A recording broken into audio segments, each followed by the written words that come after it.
Hey everybody, this is a flipped lesson for vocab entry number 4.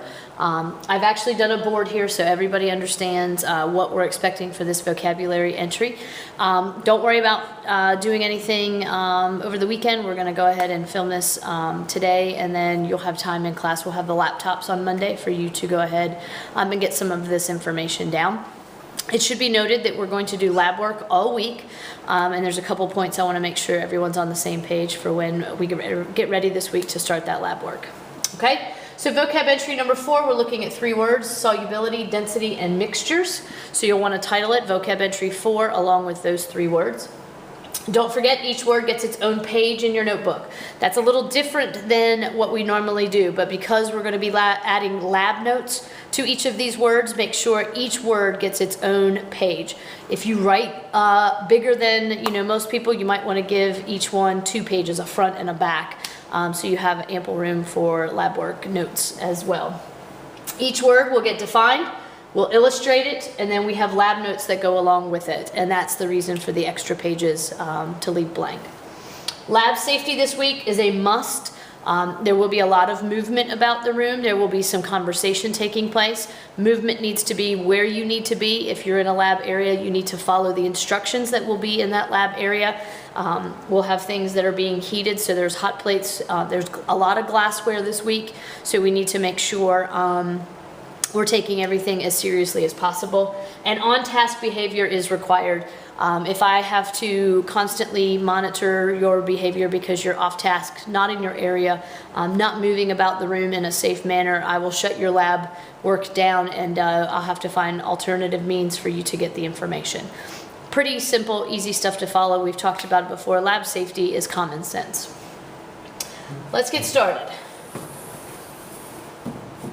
The first word we're going to talk about is density. Now, we did an online lab last week, lab number 2, where you were putting different objects into a bucket, you were putting them on a scale, and you were taking the mass and the volume to find density. All right, so the first word here, density, the definition is the amount of mass per volume. And those are the 2 values that you were looking at last week. How do we find density? Again, we take the mass divided by the volume, and everything you see here in black needs to be written down for the word density in your notebook, okay? Water, we talked about. The density of water is 1 gram per milliliter. Now, water, we use water to compare the density of other objects to everything on our planet. And in fact, your question with that lab, what is the density of water? And if you looked at your data, any of the things that floated had a density less than 1. Anything that sunk had a density greater than 1. The truth will be the same when you do a density lab where you're actually submerging objects into water. If they sink, you know that the answer has to be greater than 1. If they float, you know the answer has to be less than 1. Okay? This lab that we're going to do is actually going to be online. So the faster you can get through this flipped video, you can go ahead and start part of this lab online. All right, there is actually 2 labs that go with this. One of them online, just making you aware that we have laptops today. Let's use that to our advantage. The other lab is actually a hands-on lab that you'll use here in the classroom.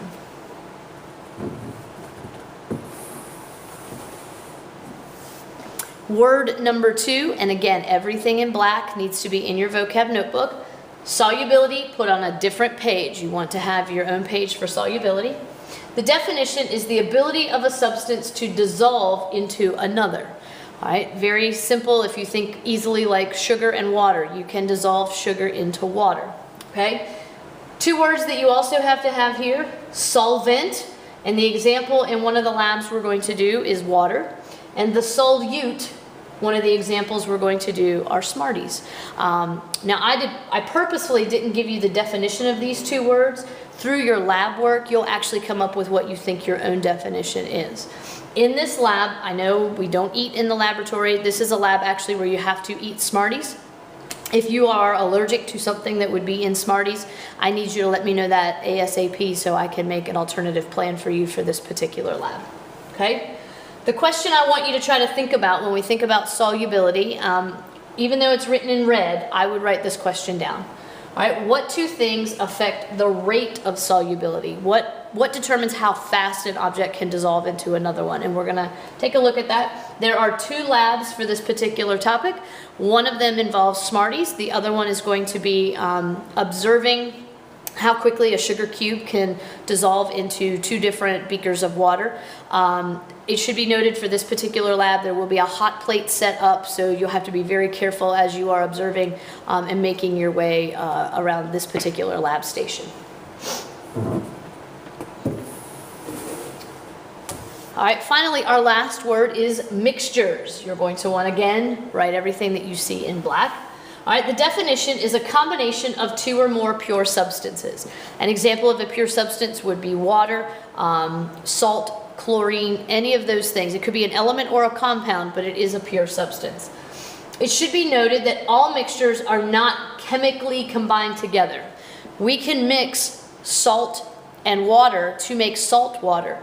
Water is chemically bound together and we can't separate it. Salt is chemically bound together, we can't separate it. But if the 2 get mixed together, we can take out the water and take out the salt to get back to those 2 pure substances.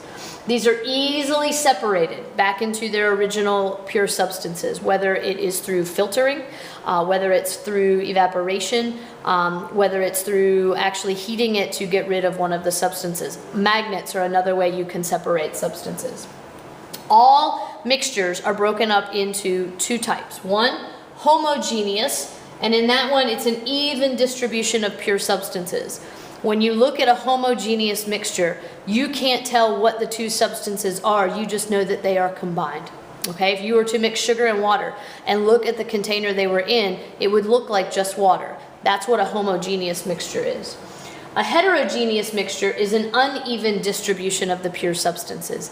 If you take a look at a pizza, all right, a pizza is actually a mixture, but you can see the different pieces of the pizza, the pepperoni, the sauce, the cheese, the crust, and you could actually separate the pizza into its own individual pure substances. There's 1 lab for this particular topic of mixtures, and there's a handout. All of you are going to get a lab packet. All right, that will have a rubric with it. It will have the data tables and sheets for all of the labs. And it will be, you'll also keep some notes in your vocab notebook, but all of those will be laid out in the lab sheets for each particular lab. We are limited on time, all right, so we have to use our class time wisely. All labs have to be turned in by Friday because we're getting ready to take a benchmark assessment on these topics. So use your time in class wisely. Remember, lab safety is of the utmost importance, so we have to make sure we're looking out for each other and focused on the learning. And good luck.